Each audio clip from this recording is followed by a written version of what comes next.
Hello friends, welcome back to my YouTube channel Goyal matrix. Channel पर पहली बार आए हैं तो सब्सक्राइब कर लीजिएगा, साथ ही बेल आइकन को प्रेस जरूर कर लीजिएगा जिससे नोटिफिकेशन आपके पास समय से पहुंच जाए। और ये आपकी आज मैथमेटिकल मॉडलिंग की लास्ट वीडियो है जिसके अंदर मैं आपको 15 क्वेश्चंस कराने वाली हूँ और लास्ट में आपको कमेंट करके बताना है कि आपको कितने क्वेश्चंस आते थे। साथ ही जो क्वेश्चन मैं आपको करने को दूं आप उसका आंसर कमेंट करके बताएंगे। तो आइए चलिए फिर स्टार्ट कर देते हैं और वीडियो अच्छी लगे तो प्लीज ज्यादा से ज्यादा इसको लाइक शेयर कर दीजिएगा।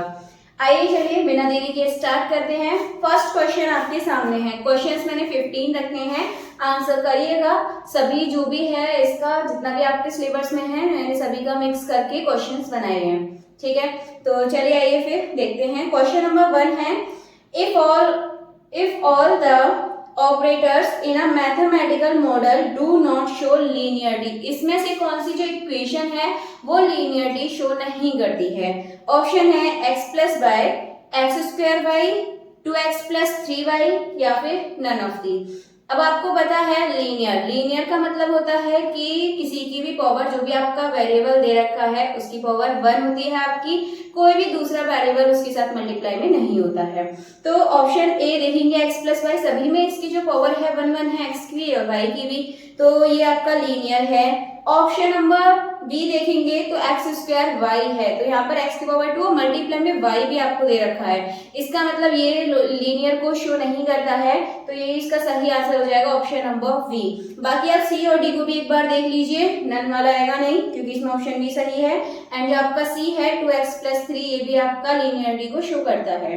तो क्वेश्चन नंबर 1 का आपका ऑप्शन नंबर बी सही आंसर हो जाएगा। चलिए अब देखते हैं क्वेश्चन नंबर 2। क्वेश्चन नंबर 2 की तरफ बढ़ेंगे। पॉपुलेशन ग्रोथ मॉडल, इसमें जो पॉपुलेशन ग्रोथ मॉडल है वो क्या शो करता है, लीनियर है, नॉन लीनियर है या फिर बोथ ए एंड बी या फिर इनमें से कोई भी नहीं। तो पॉपुलेशन ग्रोथ मॉडल हमेशा नॉन लीनियर के अंडर में आता है, आपको याद रखना है। तो ऑप्शन बी इसका सही आंसर हो जाएगा। चलिए नेक्स्ट देखते हैं। अगला आपका electric field flow in wire is, electric field flow in wire is, किसी भी वायर के अंदर जो आप इलेक्ट्रिक जो फील्ड होता है ऐसे वायर के अंदर, जो आपका वायर के अंदर इलेक्ट्रिक जो फ्लो होता है उसका वो आपका कंटिन्यूअस चलता रहता है, ये आपको ही पता है, ऐसा नहीं है रुक रुक के चले। तो जो ऑप्शन नंबर ए है इसका कंटिन्यूअस, ये इसका सही आंसर हो जाएगा, कंटिन्यूअस में चलता रहता है। एंड ऑप्शन बी देखेंगे डिस्क्रीट, डिस्क्रीट का मतलब होता है थोड़ा थोड़ा डिफरेंस करके, यानी कि अलग अलग करके। तो जो फ्लो होता है वो तो कंटिन्यूअस बहता रहता है, इसीलिए इसका जो ऑप्शन नंबर ए है ये इसका सही आंसर हो जाएगा कंटिन्यूअस। चलिए क्वेश्चन नंबर 4 देखते हैं। क्वेश्चन नंबर 4 है आपके सामने, model whose parameters are not changing with time, इनमें से जब मॉडल आपका टाइम के अकॉर्डिंग चेंज नहीं होता है, टाइम के साथ साथ चेंज नहीं होता है, तो उसको क्या बोलते हैं। ये आपसे पूछा जा सकता है, क्वेश्चंस पूछे जा सकते हैं, तो इनको याद कर लीजिएगा। तो नंबर मतलब ऑप्शन नंबर ए है डायनेमिक, लीनियर, स्टैटिक या नन ऑफ दीज। अब आपका डायनेमिक क्या होता है, जो टाइम के साथ साथ चेंज होता है, और इसमें आपसे ये बोला है साथ टाइम के साथ चेंज नहीं होता, तो आप ध्यान रखना है डायनेमिक में तो आपका टाइम के साथ साथ चेंज होता है। ऑप्शन नंबर बी पता है लीनियर, लीनियर नहीं है इसका। ऑप्शन नंबर सी स्टैटिक्स, तो स्टैटिक्स आपका ध्यान रखना है, उसमें चीजें आपकी टाइम के साथ चेंज नहीं होती हैं, ठीक है। जैसे कि क्वांटिटी होगी किसी चीज की, वो टाइम के अकॉर्डिंग चेंज नहीं होगी, जितना आप रखोगे 2 दिन बाद देखोगे तो सेम मिलेगा आपको। तो इसका जो ऑप्शन नंबर ए है डायनेमिक, इसका सही आंसर हो जाएगा, ये आपका टाइम के साथ। अच्छा इसमें ये पूछा है आपका model whose parameter not change with time, time के साथ चेंज नहीं होता है, तो टाइम के साथ चेंज कौन नहीं होता है, स्टैटिक चेंज नहीं होता, डायनेमिक्स आपका चेंज हो जाता है। तो इसका जो आपका ऑप्शन नंबर सी है स्टैटिक, इसका सही आंसर हो जाएगा। चलिए नेक्स्ट क्वेश्चन नंबर 5 देखते हैं। क्वेश्चन नंबर 5 है, population growth model is, population growth model आपको बताना है कौन सा है, डायनेमिक होगा, स्टैटिक होगा, both A and B and none of the. अब देखिए डायनेमिक एंड स्टैटिक दोनों की डेफिनेशन अभी आपको बताई थी। डायनेमिक आपका जो टाइम के साथ चेंज हो जाता है और स्टैटिक आपका टाइम के साथ चेंज नहीं होता है। तो अब पॉपुलेशन ग्रोथ मॉडल, पॉपुलेशन तो आपकी चेंज होती रहती है, जो उसका मॉडल है चेंज होगा, तो इसीलिए किसके अंडर में आएगा, चेंज होता है तो डायनेमिक होगा। तो ऑप्शन ए इसका सही आंसर हो जाएगा डायनेमिक।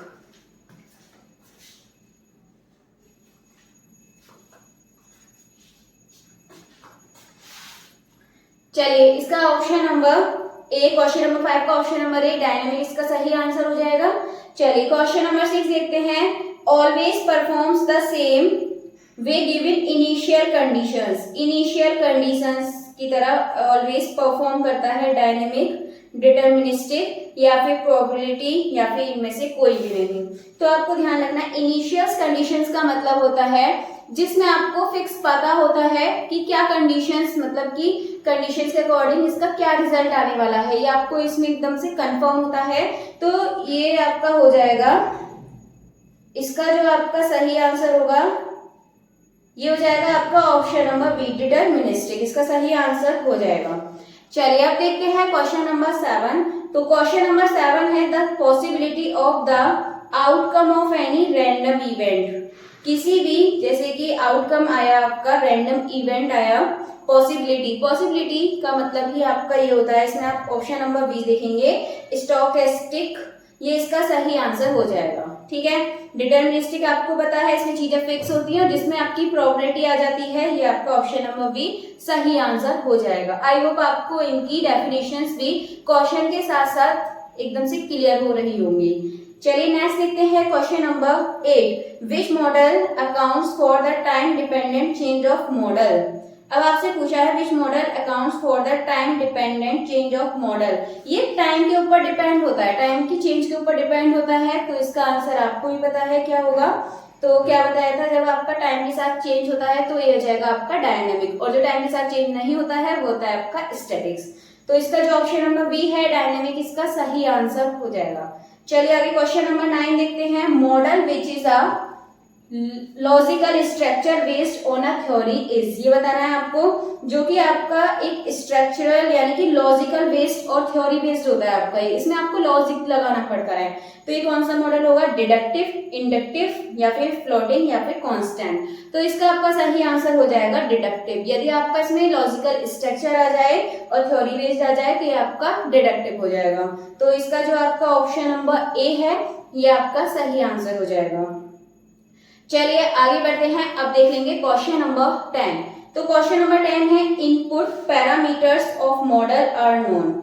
इनपुट पैरामीटर्स जो होते हैं यानी कि जिसमें इनपुट्स होते हैं और आउटपुट्स नहीं होते, ये आप इसको बोला जाता है एक्सप्लिसिट। और एक चीज आप ध्यान रख सकते हैं, इनपुट का मतलब वैसे आप अगर ऑप्शन से लगाने की कोशिश करेंगे तो इम्प्लीसिट आपकी समझ आएगा, लेकिन आपको अपोजिट कर देना है। अगर इनपुट बोले तो एक्सप्लिसिट और आउटपुट बोले तो इम्प्लीसिट। तो जिसमें आपको पता होती है कि आपके पास क्या वैल्यूज है, आपको क्या वैल्यूज पुट करनी है, तो यहाँ पर आप एक्सप्लिसिट लगाएंगे। और जिसमें आपको पता नहीं होता है कि क्या वैल्यूज है, आपको डायरेक्ट रिजल्ट पता लग जाएगा, बाद में आप उसका एनालिसिस करेंगे कि इसमें क्या ऐसी वैल्यूज लगाई हैं, तो उसके लिए आपका इम्प्लीसिट हो जाएगा। ठीक है, चलिए तो फिर आगे बढ़ते हैं। अब देखेंगे आपका नेक्स्ट क्वेश्चन, और जो आपका क्वेश्चन नंबर 10 था ये 2 बार रिपीट हो गया है। क्वेश्चन नंबर 10 लिख गया है इसके ऊपर।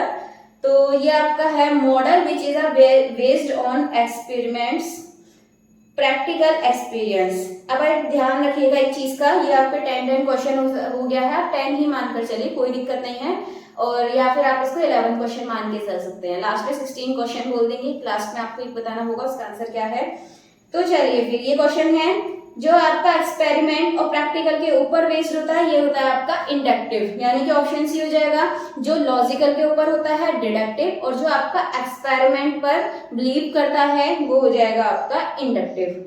चलिए आगे देखते हैं। Model rest on neither theory nor observation. और जो मॉडल ना ही किसी ऑब्जर्वेशन पे होता है ना ही किसी थ्योरी बेस्ड होता है, तो आप ये क्या हो जाएगा, देखिए फ्लोटिंग हो जाएगा। ये ऑप्शन नंबर ए सही हो जाएगा। इम्प्लीसिट आपको पता है, इम्प्लीसिट भी पता है, एक्सप्लिसिट भी पता है, तो इसमें आपका ये फ्लोटिंग इसका सही आंसर हो जाएगा।